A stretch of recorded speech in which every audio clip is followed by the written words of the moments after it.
Hello everyone, যারা যারা এই ভিডিওটি দেখছো তাদের সবাইকে জানাই ওয়েলকাম টু BN24।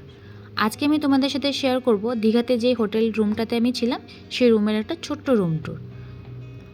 হোটেলের প্রথমে ঢুকেই ছিল ছোট্ট করে সুইমিং পুলটা, বেশ ভালো ছিল দেখতে ছোটোর মধ্যে। চলো এবার রুমে যাওয়া যাক।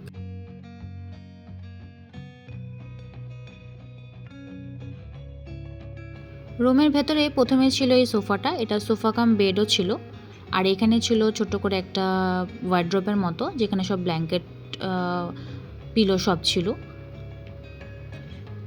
আর তার পাশে ছিল একটা সেন্টার টেবিল, আর এখানটায় ছিল একটা ড্রেসিং টেবিল, সাথে টিভিও ছিল।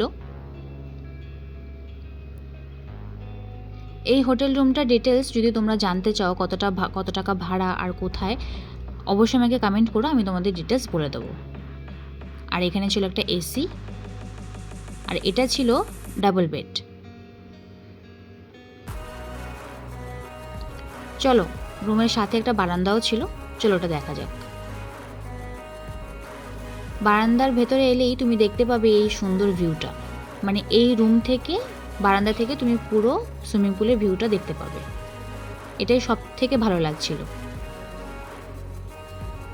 এটাই ছিল দীঘার হোটেল রুমের রুম ট্যুর। ভিডিওটি কেমন লাগলো অবশ্যই জানিও, আর রুমটাও কেমন লাগলো সেটাও জানিও। রুমের সম্পূর্ণ ডিটেলস জানতে হলে কমেন্ট করো, অবশ্যই তোমাদেরকে আমি জানিয়ে দেবো। আর বাইরে তখনও বৃষ্টি হচ্ছিল, এইবার দীঘায় প্রচুর বৃষ্টি পেয়েছিলাম।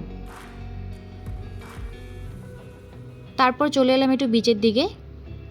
বিচে দেখো কত লোক, আর আকাশটা দেখতে কি দারুণ লাগছিল। চলো আজকের ভিডিওটা এই অবধি। ভিডিওটি কেমন লাগলো অবশ্যই কমেন্টে জানিও, ভালো লাগলে একটা লাইক করে দিও। আর BN24 যারা নতুন সাবস্ক্রাইবার আছো তাদের সবাইকে জানাই ওয়েলকাম। এভাবেই সাথে থেকো, পাশে থেকো। আর দেখো সমুদ্রের জলটা ঠিক কতটা দূরে চলে গেছে।